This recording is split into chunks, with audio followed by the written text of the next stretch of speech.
Good morning. Happy Australia. Happy Easter, Australia.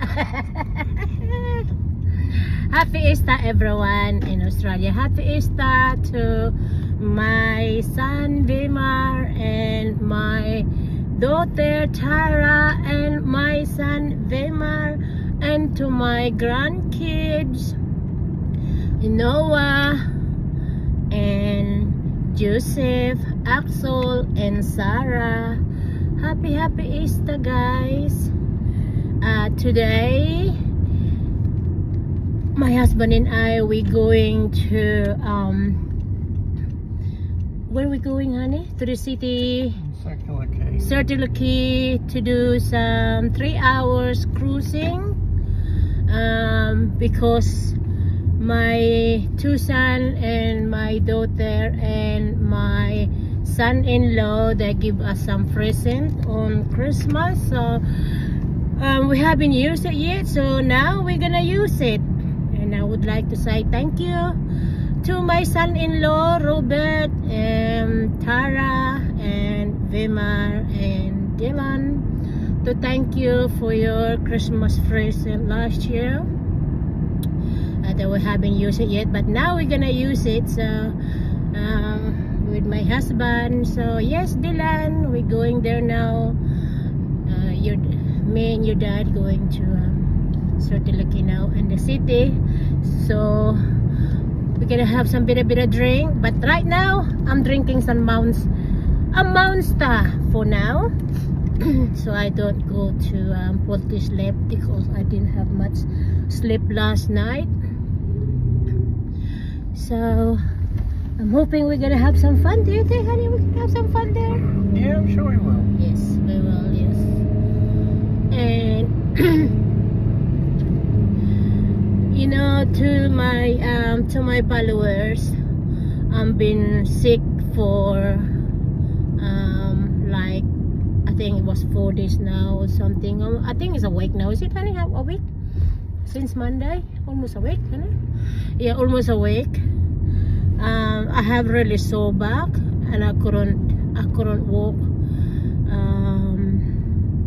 and also my knee is not feeling good anymore, because of course I'm not young. Being sad is being old like me.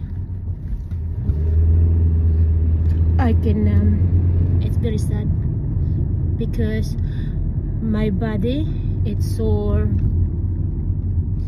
that I don't think the doctor they can fix that, because I already been to the doctor that, and the doctor is just saying that just take this one, and also just because my age, it's everybody get it when you come to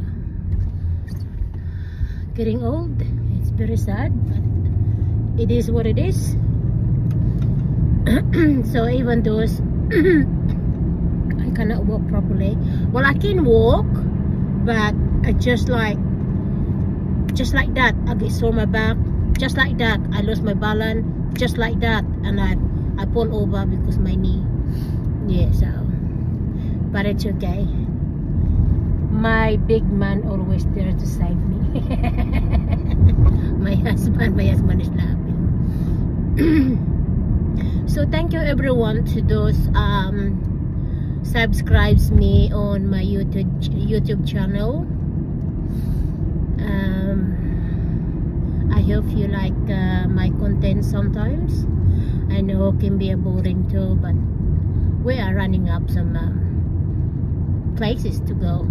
But I have plenty videos there. I have lots of videos for last 3 years. My videos there is just there. So you're not gonna run up contents from me, because for last 3 years I have lots of videos. I've been saving that because when I was doing some reels, thanks my goodness, I saved my videos from reels when I was uploading my videos before. So to those in the Philippines, mga angel, so I'm speaking in Tagalog now. So to those angel in the Philippines, angel, maraming salamat sa mga natutuwa ako sa inyo dahil sa kung ano-ano yung mga ginagawa ninyo para sa akin. Mayroon gumagawa ng pickled chili, mayroon kumakanta, mayroon mga nagre-remix. Maraming salamat sa inyo.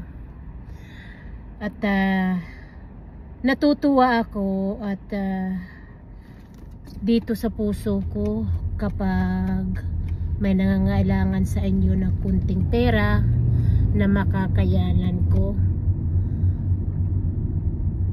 Ang sarap ng pakiramdam kapag ako ay nakakatulong. Pero kapag hindi ko nakakatulong, hindi ko nagagawa ng paraan, masakit dito sa dibdib. And kahit wala akong pera dito sa wallet o ang asawa ko ay hindi nakakapag-transfer, ay siya ay nasa trabaho, nasa office. Maraming salamat, Susan, dahil nandiyan ka. Ginagawa ko yung kahit nangungutang ako para lang maibigay ko sa inyo, mga angel. Sa mga kailangan ninyo kapag mayroon humihingi sa akin, kapag nakakautang. Wala akong pera, nangungutang talaga ako kay Susan. Yung Susan Baldin, maraming salamat doon sa pangarap. Maraming salamat sa iyo dahil sa ikaw yung backup ko. Kahit noon pa naman, simula sa mga kapatid ko, pamangkin ko, ikaw palagi nandiyan sa akin. Kaya tinatanaw ko na loob sa iyo, Susan, na kapag hindi ka agad ako nakapagpadala, kasi ang magpapadala ko ay Sunday lang. So kung hindi ako nakakapagpadala kaagad, may nangangailangan ng mga sa mga kapatid ko, mga pamangkin ko, ay ikaw ay nandiyan palagi sa akin. At saka sa mga abangers ko na rin. So maraming salamat sa inyong lahat. At doon naman sa mga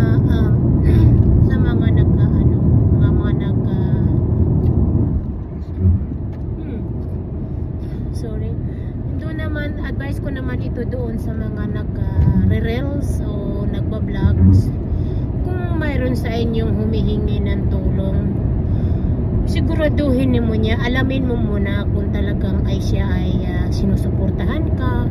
Kasi ako sa totoo lang, nagbibigay ako kapag sinusuportahan din ako. Kasi siyempre kailangan ko rin ng views. Kung siyempre kung magsusuporta ka sa akin, edi mas maganda dahil para nababagahian ka ng blessing ko. Ganon.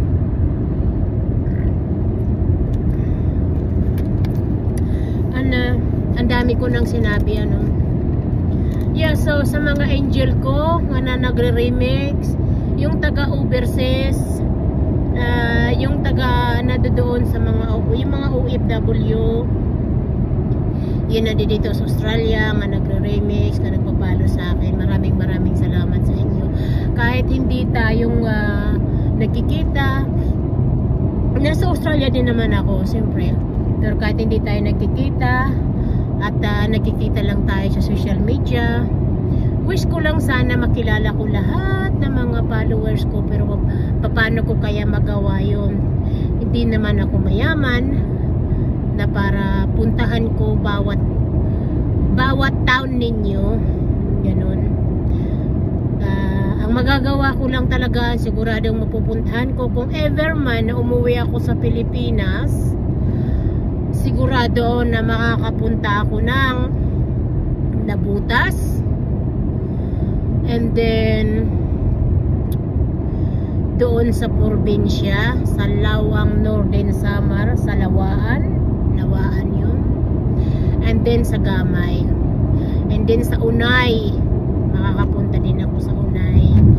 So kaya everman na makakita kayo na mayroon doong budol fight na mukbang, na Ruti Peters mukbang doon, welcome kayo, pumunta dyan at magpakilala sa akin na ikaw ay nagsusubaybay. Kung isa kang number 1, isa kang masugid na number 1 nagsusubaybay sa akin sa lugar na yun na binanggit ko na kung saan kami magmumukbang, pumunta kayo. O kahit hindi kayo nagsusubaybay sa akin, basta may makita kayo Ruti Peters, tingnan nyo muna sa YouTube kung ako talaga yun. Wow, honey. Tingnan nyo muna sa YouTube kung talagang ako yun. Pwede kayo pumunta doon sa mga mukbang kapag ako ay makauwi dyan sa Pilipinas. So right now hindi ko pa masyado inaano yung di ba ako bumili ng ticket dahil sa kalagayan ko mahirap pa sa kalagayan ko. Oh, thank you honey for washing the glass. So sana magkita-kita tayo. So thank you very much guys.